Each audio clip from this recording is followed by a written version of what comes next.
그게 맞다라고 우리가 수용만 하면 돼요. 그게 아닌데 난 내 이 성질을 내가 견딜 수 없어 이렇게 하지 말고 견디고 참을 수 없어 하지 말고 참고, 그죠? 내가 오라 하지 말고 좀 내 어떤 고집을 좀 놓고 법을 한번 따라가 보자.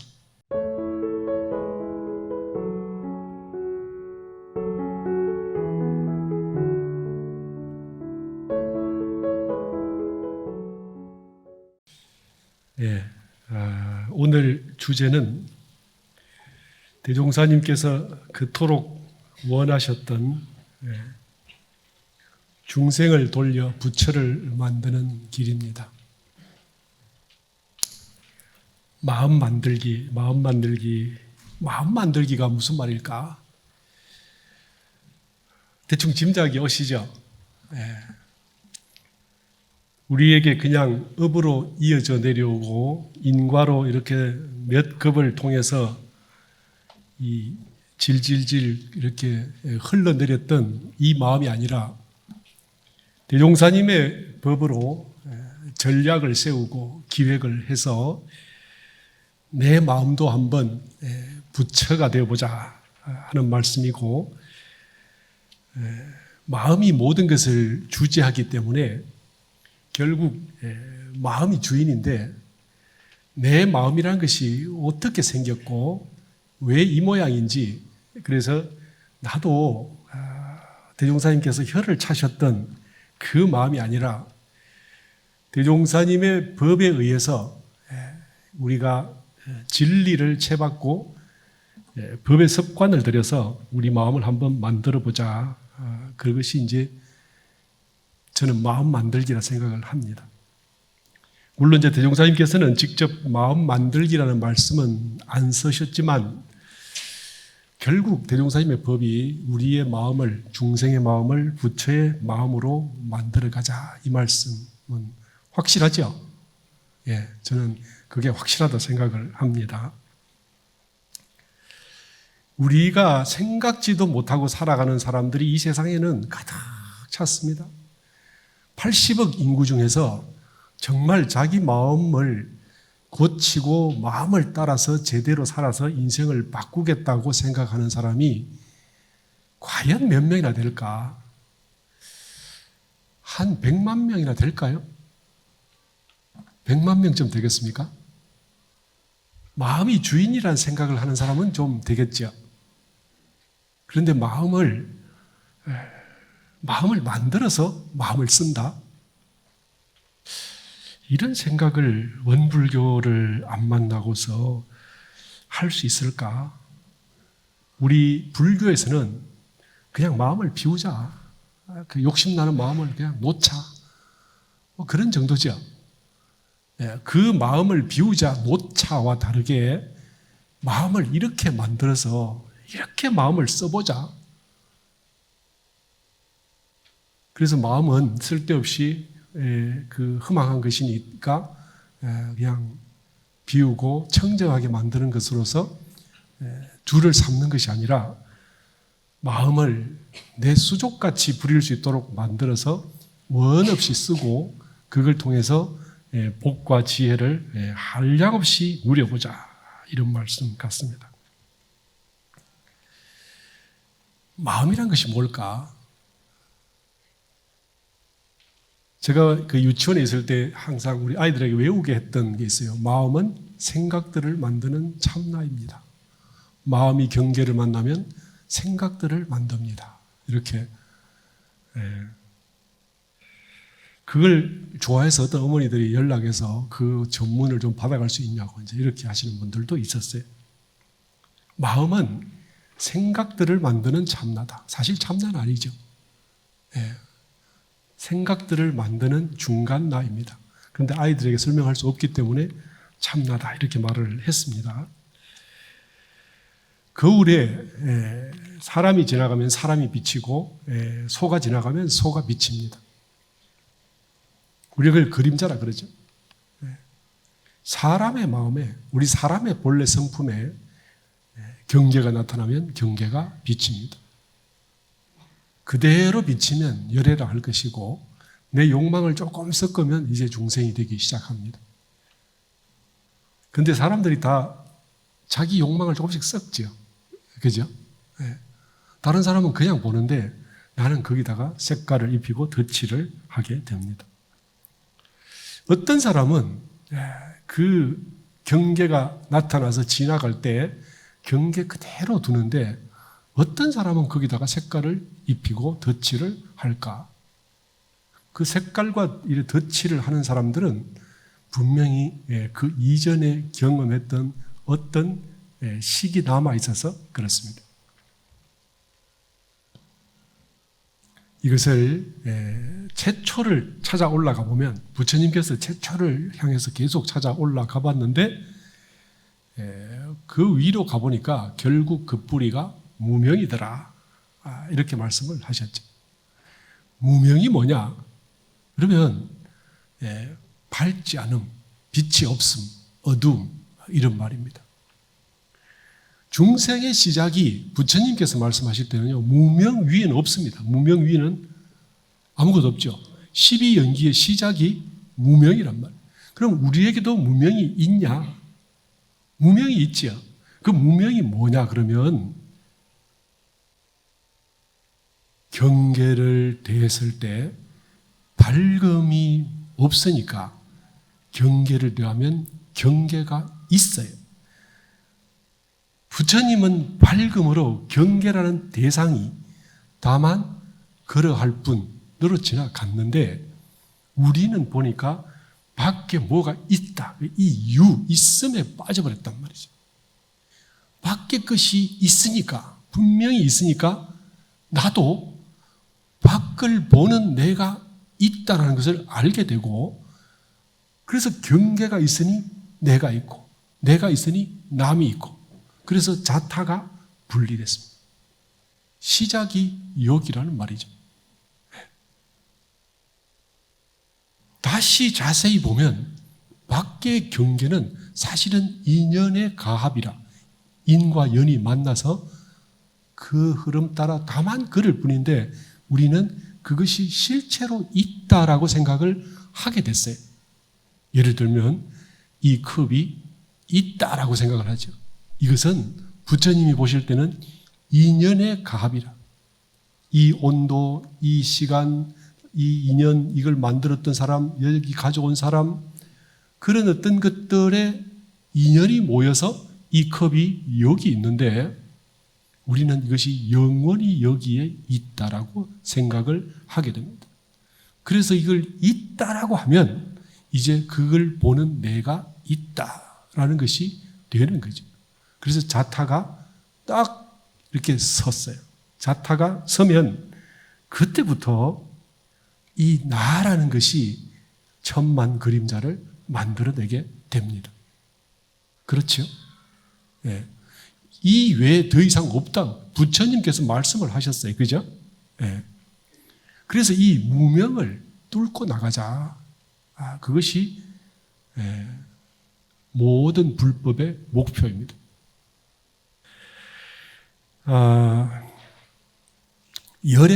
열애는 무아라서 청정해서 어떤 경계에도 도무지 일어날 마음이 없다. 다만 인연이 지나가면 인연이 지나가는 걸로 끝이 납니다. 그런데 중생은 경계를 만날 때마다 이것이 있다고 있으면 내게 이로운가 해로운가로 다시 이게 쪼개지게 되죠. 이롭고 해롭고 좋고 나쁘고 이렇게 해서 소위 분별이 마치 산처럼 일어서게 됩니다. 그러니까 설사 바람이 한번 지나가도 그냥 바람이 지나가면 그만인데 우리는 그걸로 인해서 식을 일으키는 생각이라는 것을 일으키게 되죠. 근데 이 생각이 전부 나가 있음에서 출발하기 때문에 이 생각은 마침내 이렇게도 확실하게 있어서 이 있다는 좋다 싫다는 마음이 새로 일어나면 이때부터 우리는 업을 짓게 된다 하는 말씀이죠. 이게 어렵습니까? 당연한 이야기죠. 너무나 당연한 이야기입니다. 그래서 중생이 하는 모든 생각을 부처님께서는 유정의 식작용이다 이렇게 했습니다. 예. 생각, 감각 있는 것들이 의식을 하고 인식을 하고 인지를 한다 하는 말씀이죠. 부처님은 경계가 나지 않습니다. 간단하게 말씀드리면요. 제가 우리 도사님하고 뜨겁게 서로 존경하고 있다면 볼 때마다 존경심이 팍 솟아오릅니다. 김이 솟아오르는 것보다 훨씬 더 세게 솟아오르게 되죠. 그런데 존경심이 없으면 아무것도 일어나지 않습니다. 사람이요, 좋아하면 열정과 욕망이 불같이 일어나고 좋아하는 마음이 없으면 아무것도 일어나지 않습니다. 마치 내가 오늘 집에서 여기까지 올 때 차창 밖으로 지나갔던 그 많은 물건들처럼 내게 아무런 의미도 없고 가치도 없고 뭐가 지나갔는지 기억도 나지도 않습니다. 생각할 필요가 없었거든요. 그러면 걔네들이 나를 괴롭힐 이유가 없게 되는 거죠. 그렇죠. 그런데 지나가다 보니까 공사를 한 지가 얼마 된데 아직까지 저 공사를 하고 있는 거야. 자, 이런 이제 생각을 일으키기 시작하면 우리는 곳곳에서 분별과 시비가 일어나서 소위 우리의 마음을 만듭니다. 중생의 마음이 거기서 그치는 게 아니라 보는 것마다 시비가 되죠.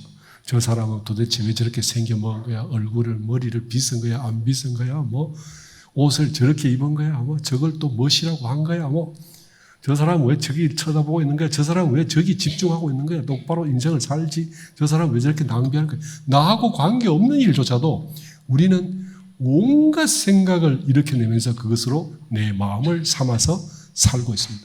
그래서 중생이 하는 숱한 생각들이 사실은 쓸데없는 생각으로 점철되어 있고, 그래서 우리 중생이 정산종사께서 말씀하시기를 일생을 살아도 중생이 해놓은 것이 참 보잘것이 없다 이렇게 말씀을 하셨죠. 부처님은 일생을 하나를 봐도 진리를 바로 보기 때문에 법이 일어나고, 중생은 일생을 뭘 가슴이 터지도록 머리가 빠개지도록 생각을 하고 속을 태워도 일생을 지나고 나면 한 것이 없다 이렇게 되는 것이죠. 이것이 중생의 마음이다. 그래서 앞으로는 내가 누구를 만날 때 누구를 미워하고 누구를 좋아하는 것이 이것이 분별인지 상인지 필요한 것인지 쓸데없는 것인지 한 번만 생각을 돌이키면 그래 이거 할 필요 없어 놓고 저거 할 필요 없어 놓고 이렇게 하다 보면 우리가 서서히 번뇌가 걷어지기 시작한다. 그러면 이제 아무것도 없는 열의 마음으로 들어가게 됩니다. 중생이 어떻게 출현하냐? 무명이라는 것이 경계를 만나면 반드시 자타가 일어나게 됩니다. 나와 나 아닌 것. 그죠? 모든 번뇌의 시작 그 뿌리는 나와 나 아님입니다. 그래서 부처님께서 그 아상, 중생상, 수자상 이 네 가지 이야기 하셨죠. 그 네 가지 중에서도 키포인트는 아상이다 이렇게 했죠. 아상이 뭡니까? 경계가 나타남으로 인해서 내가 느껴져서 나를 만든 것이 아상이다. 무명이 경계를 만나면 반드시 자타가 일어나고, 자타가 일어나면 나라는 상이 생기게 되고, 내가 나타나면 나를 위하는 내게 좋은 욕망이 일어나게 됩니다. 욕망이 일어나면 이것이 씨앗이 돼서 뭐든지 간에 내게 이로운 것, 해로운 것, 내가 성취했다, 성취하지 못했다 이런 마음들이 따라서 일어나서 이제 경계를 만날 때마다 나는 그 경계에 내 욕망을 성취하기 위해서 분별과 욕구와 시비를 속을 태우고 머리를 굴리면서 계속 일으켜서 이제는 우리가 고를 받게 된다. 이런 말씀이죠. 이 고는 분명히 삶의 쾌락이 되고 동력이 되어서 이제는 우리 삶이 욕망으로 인해서 굴러가게 됩니다. 사실 우리가 돌아보면요, 내가 무슨 높은 레벨의 우아한 삶을 살더라도 그것이 전부 내가 욕망하는 바를 쫓아서 열심히 살면서 만들어 놓은 결과고, 내가 아무리 낮은 곳에 처해도 끝끝내 내 속에 욕망이 솟아나서 또다시 어떤 것을 향해서 내가 일어서고 달리게 만들어서 나를 쉬게 하지 않는다. 그래서 중생의 마음에는 쉼이 없다. 달리면서도 생각하고, 누워서도 생각하고, 잠자면서도 꿈을 꿉니다. 이쯤 되면 중생은 도대체 쉬는 날이 없죠. 난 꿈 안 꿔요. 천만의 말씀. 자기가 인지하지 못할 따름 모든 사람은 꿈을 꾼다라는 것이 증명되어 있죠. 그렇죠? 뇌파 측정을 해보면 꿈을 꾸고 있었다라는 거죠. 그래서 중생은 언제 쉬냐? 쉬는 날이 없습니다. 죽어야 쉬죠. 근데 죽으면 쉬냐? 업성을 따라가 보면 죽어도 못 쉬어요. 죽어도 집착하고 죽어도 매달려서 소위 객기가 되고 잡기가 되고, 그죠? 이렇게 귀신이 돼서도 매달려서 허덕이게 되고, 또다시 어때요? 새로운 생명을 찾아서 정신없이 매달려서 또 다른 삶을 찾아서 그 허덕임을 쫓아서 가게 됩니다. 제가 전도대를 많이 지나봤지만 한번 말씀드렸죠. 대체로 수행 없는 중생은 삼재 안에 다 어디 끌려가서 또 다른 삶을, 또 다른 고통을 허덕이면서 받고 있는, 삼재를 못 넘어서서 새 목숨을 못 구해서 허덕이면서 매달려서 소위 도대체 이 정신이라는 쉼이라는 게 없습니다. 고통스럽지 않습니까? 비참하지 않습니까? 우리가 이러고도 마음 공부를 안 하고 어떻게 하겠다는 건지, 내 눈앞에 나타난 거 나랑 관련 없으면 좀 쉬어도 되잖아요. 좀 쉬어도 되잖아요. 그죠? 혹시 우리 교도님들은 가만히 앉아서 단 5분이라도 가만히 있으면 생각이 안 나고 쉬어서 편안하다 이렇게 해보신 적 있으세요?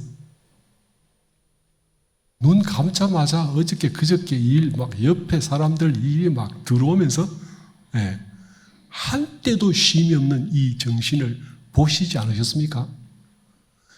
우리가 잠시도 쉬지 못하는 이 마음, 단 1초도 쉬지 못하고 수많은 생각이 나를 창으로 찌르듯이 찔러 들어오는 이 마음을 체험하고 계시지 않습니까? 슬프지 않습니까, 이게? 그러고도 내가 남보다 낫고 우아하고 괜찮고 도도하고 고상하다고 생각하십니까?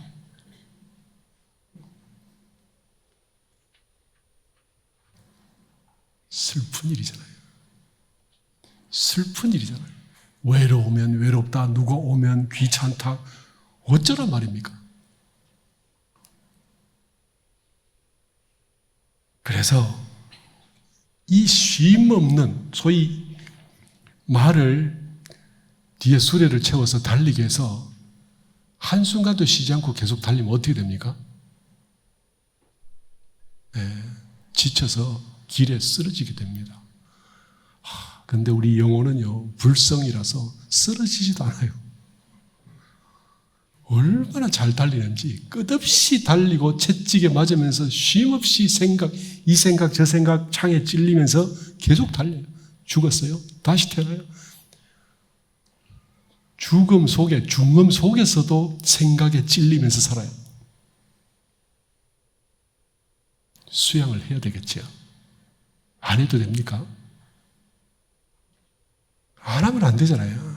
그죠? 아침에 일어나서 혼자 고요히 앉아서 무심을 한번 느껴보셔야 되지 않겠어요?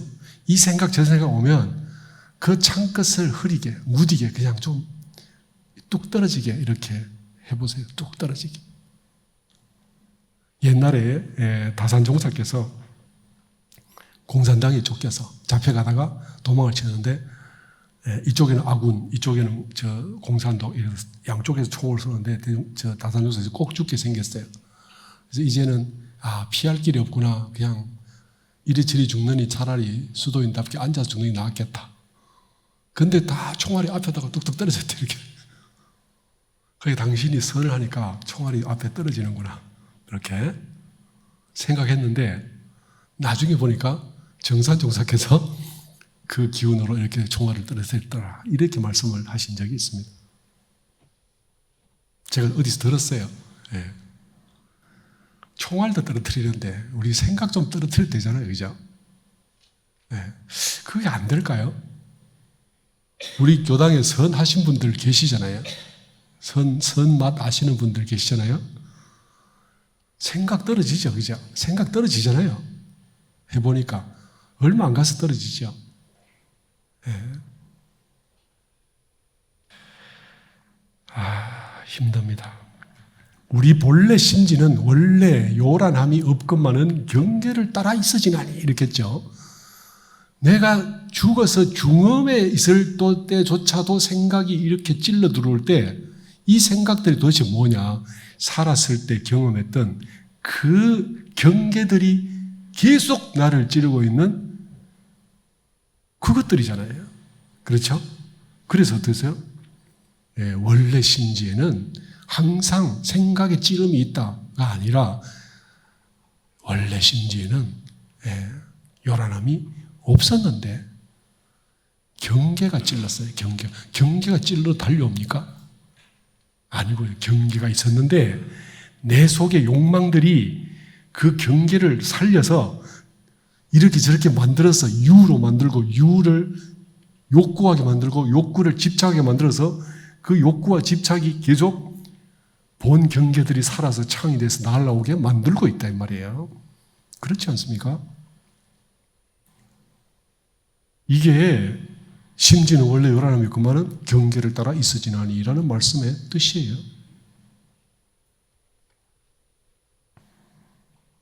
우리 일생이 온통 선이 되고 악이 되고 이익이 되고 해가 되고 그것이 마음속 깊이 들어가서 잠시도 쉼없는 분별과 시비와 번뇌, 망상으로 이렇게 우리를 쉬지 못하게 하는 채찍처럼 달려오게 됩니다. 그래서 이걸 어떻게 하자고요? 대웅사님께서 그 요란함, 어리석음, 그름을 없게 하는 것으로서 그걸 없애자는 말씀이죠. 그걸 없애자. 자, 항마도인은요, 부처님의 가르침을 따라서 마음을 내고 마음을 멈추고 이렇게 합니다. 그래서 부처님의 법으로 내 마음을 대체할 수 있습니다. 우리가 화가 났을 때 화났음, 각성, 멈춤, 이제 멈춤, 그리고 법으로 돌림. 그거 하죠. 우리 한동안 그거 우리 교단에서 굉장히 많이 강조했죠. 멈추고, 세우고, 바로자. 뭐 이렇게 말씀 많이 하셨죠. 근데 항마가 되면 이제 욕망과 내 습관과 내 경계와 내 번뇌를 따라가지 않을 수 있다. 그것이 항마죠. 그러면 그걸 멈추고 뭐 하자는 말이냐? 대종사님의 법으로 우리의 생각을 돌려서 이렇게 가자 하는 말씀이죠. 그래서 법을 세우면 법대로 됐을 때 기쁘고 법대로 안 됐을 때 안타깝고 이런 마음이 생기죠. 법으로 자꾸 한 번 되고 두 번 되고 자꾸 되면 우리는 어떻게 됩니까? 법 따라 법의 끝에는 뭐가 일어나요? 정의가 일어나고 기쁨이 일어나고 은혜가 일어납니다. 그렇죠?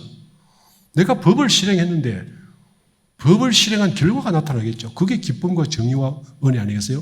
욕망을 실행하면 뭐가 나옵니까? 뭔가 고가 오고 업이 오고 이렇게 되는 거잖아요. 그래서 그 업을, 그 고를 멈추게 하는 게 대종사님의 법이다.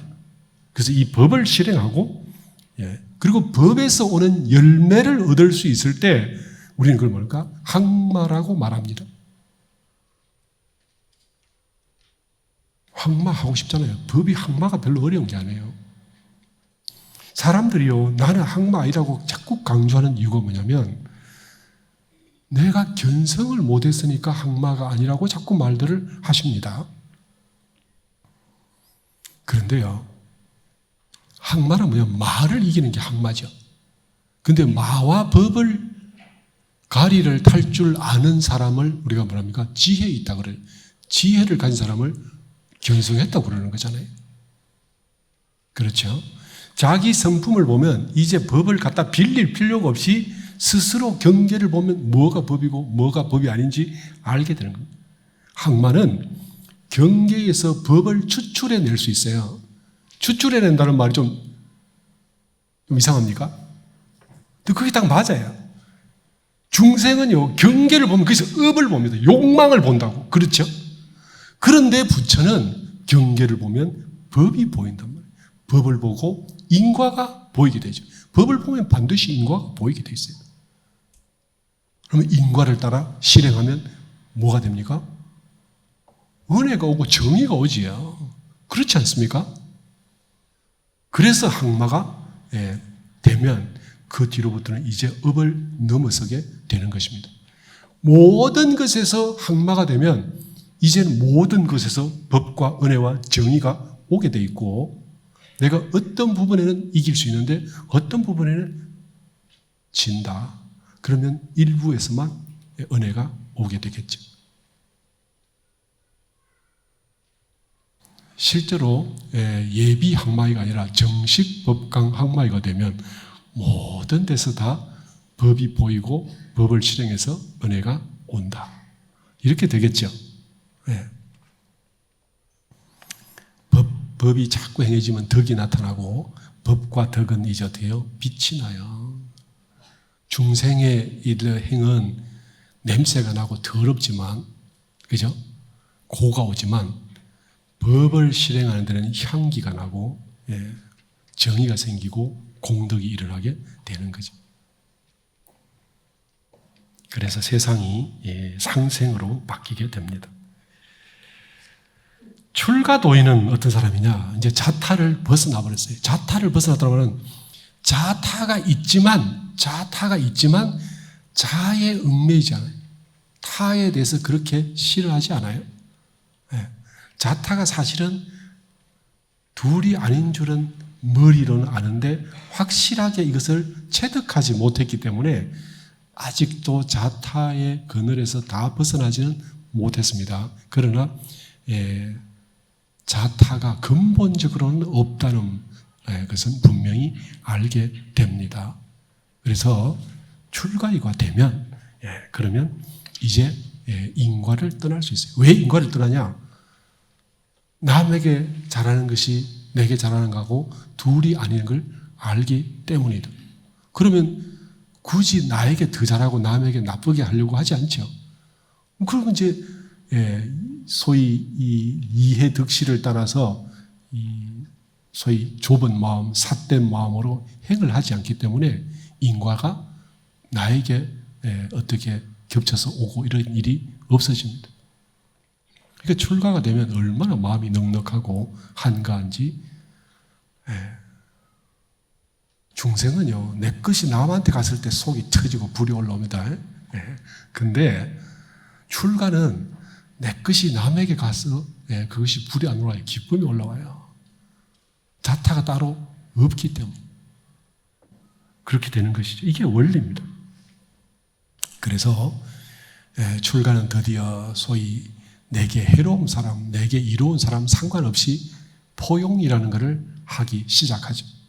포용심은 이렇게 나는 거지, 내가 저 사람이 자타가 분명하고 저 사람이 이기 되면 내가 성질이 나는데 참고 견뎌서 그래서 출가가 되는 그런 일은 없습니다. 참아서 되는 일이 아니라 알아져서 저절로 돼야 스트레스와 억압이 없어지는 거죠. 멋지지 않습니까? 출가가 되면 참 멋있습니다. 그래서 출가는 굳이 경계를 보고 연말을 하고 이렇게 해서 법이 추출되는 것이 아니라 보는 것마다 그대로 다 법이에요. 법. 인과가 다 보이는 거죠.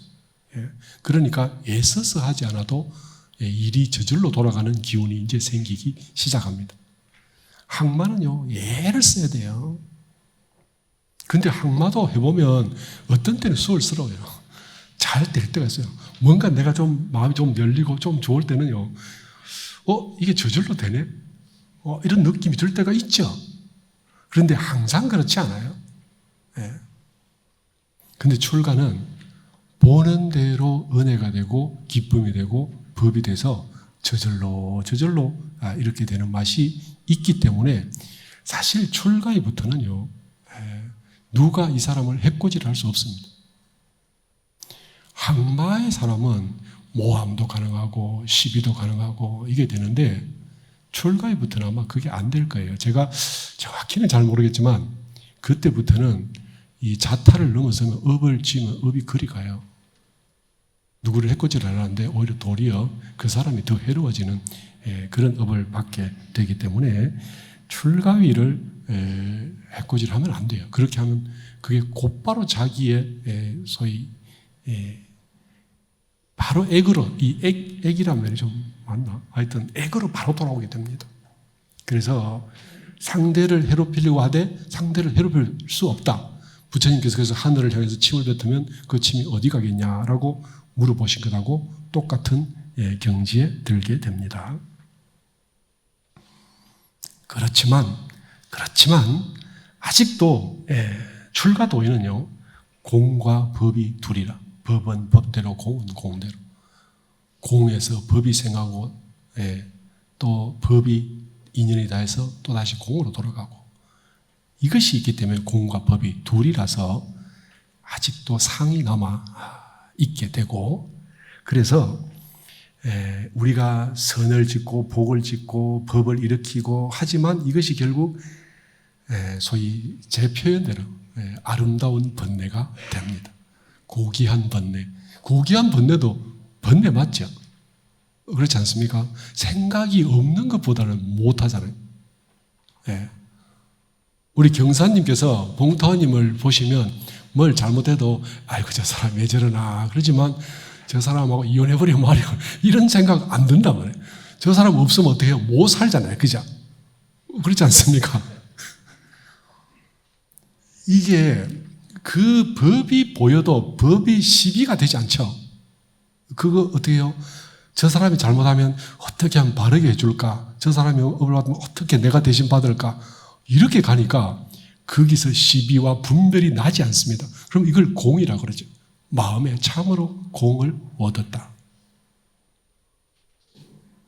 그런데 출가는 아직 잘 안 되거든요.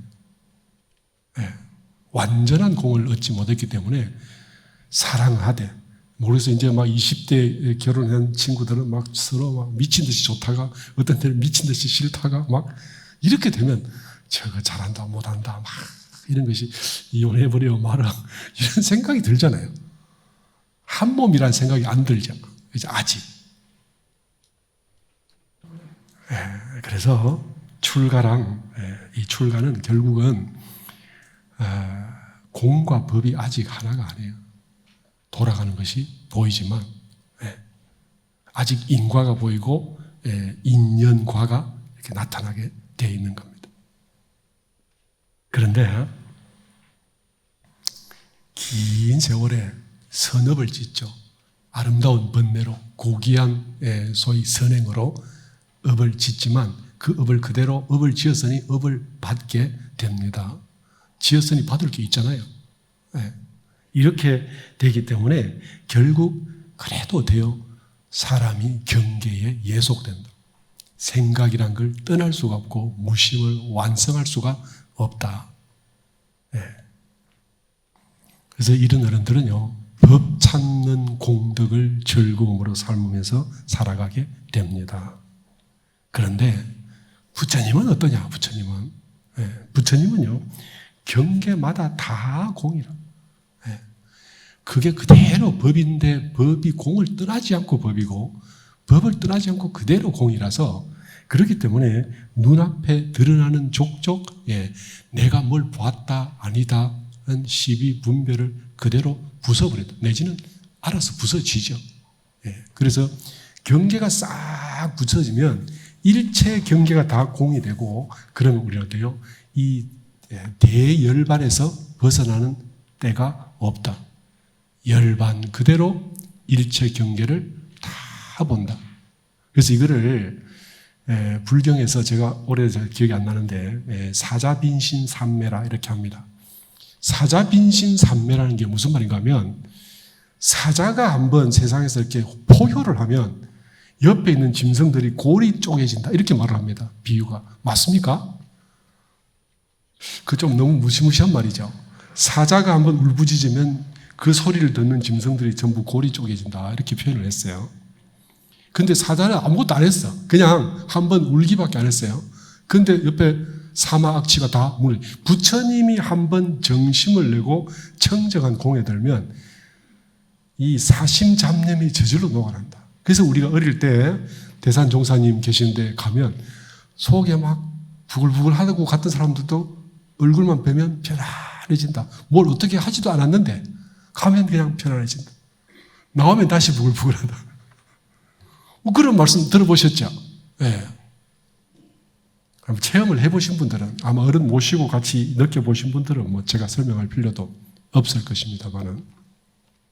그래서 이 어른들은 선악 간에 선도 없고 악도 없고 선악 간에 모조리 다 자비가 일어나서 중생을 보는 즉시 내 권속이 되기 때문에 옳다 그러다 할 것이 없다. 그래서 제도 방편이 저절로 일어나서 무량 공덕이 나며 천급토록 유념에도 무념에도 다 자유로워서 다시는 고가 없고 그대로 극락을 짓게 된다 하는 말씀을 드립니다. 제가 이 이야기를 자꾸 하면서 좀 갑갑한 게 하나 있는데, 우리가 그 학교에서 이렇게 공부를 하다 보면 개론서를 배우잖아요. 근데 개론서만 하다 보면 좀 답답하죠. 강론으로 들어가고 뭔가 세론으로 들어가서 이걸 뭔가 이렇게 그 실습을 해보고 거기서 공덕이 일어나는 걸 보고 그걸 내가 활용해서 은혜가 막 생산될 때 그때쯤 돼야 이게 뭔가 되는 건데, 그걸 제가 이 교무를 하면서도 늘 개론만 이야기하다가 끝나는 것 같아서 많이 아쉬워요. 그 언제쯤. 근데 문제는 뭐냐면 이게 이런 우리 마음의 원리를 싹 알고 나면 다시 이걸 설명할 필요가 없게 되면 그때 가서 마음 씀씀이 마음 일어남을 직접 확인하면서 그때서 이 은혜들을 생산해 가면서 느끼면 이제 제 이야기를 들을 필요가 없이 스스로 체험하면서 살아가면 되는데, 우리가 이게 너무 개론해서 그 어떤 개념 설명, 그 다음에 그 어떤 그 원리 설명, 그 레벨 설명 이러다 보니까 저도 애가 타고 들으시는 분들도 이게 맞나 아닌가 이런 생각들이 드시기 때문에 그래서 서로 아쉽죠. 그런데 하여튼 자꾸 하다 보면, 자꾸 듣다 보면 결국 해결은 되게 돼 있어요. 이게 제가 이론을 설명하는 게 아니라 상황, 사실을, 원리를 설명하는 거기 때문에 반드시 그렇게 되게 돼 있습니다. 마음 기획을 한번 해봅니다.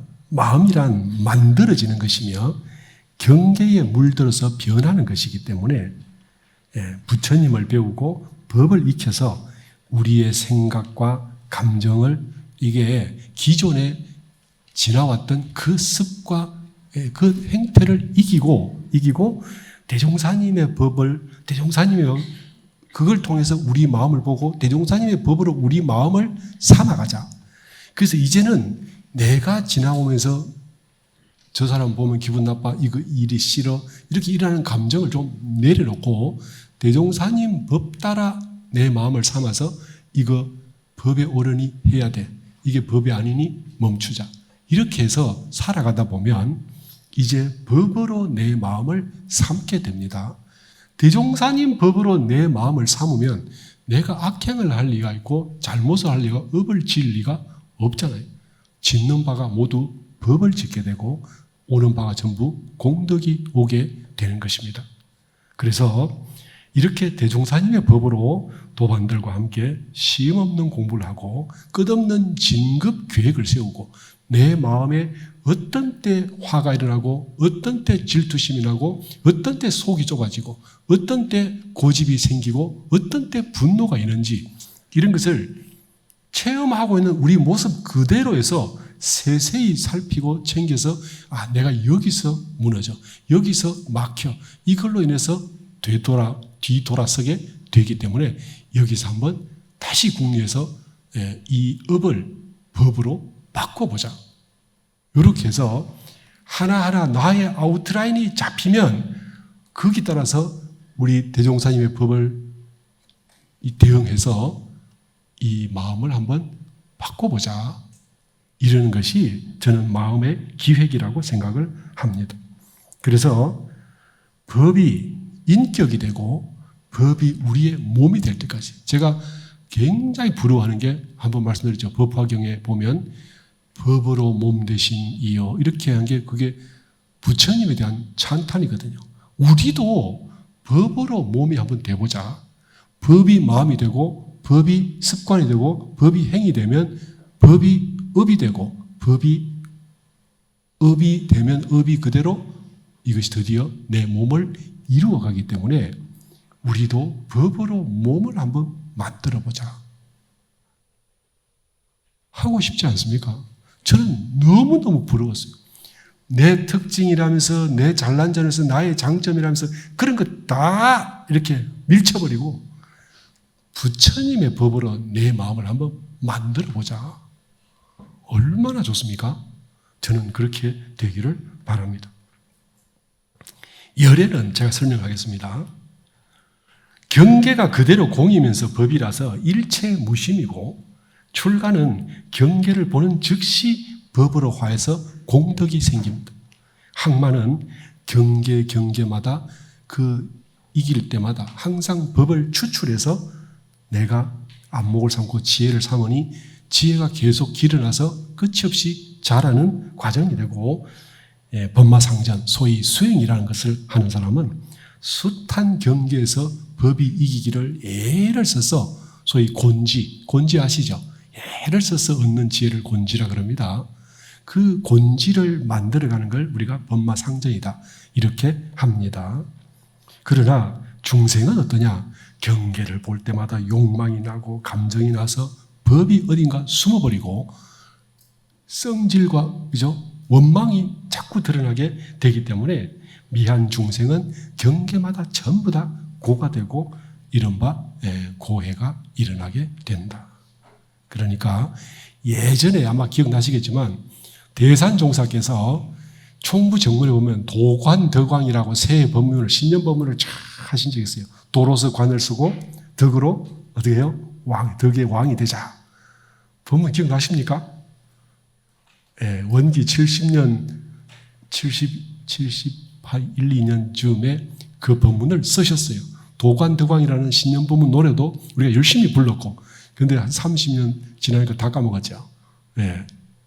도관덕왕이 대산종사께서 그토록 강조하셨던 건데 우리도 도로 관을 쓰고 법으로서 법의 왕이 한번 돼보자. 그것을 무상히 우리가 공덕이 되도록 우리 마음을 기획하고 만들어 갑시다.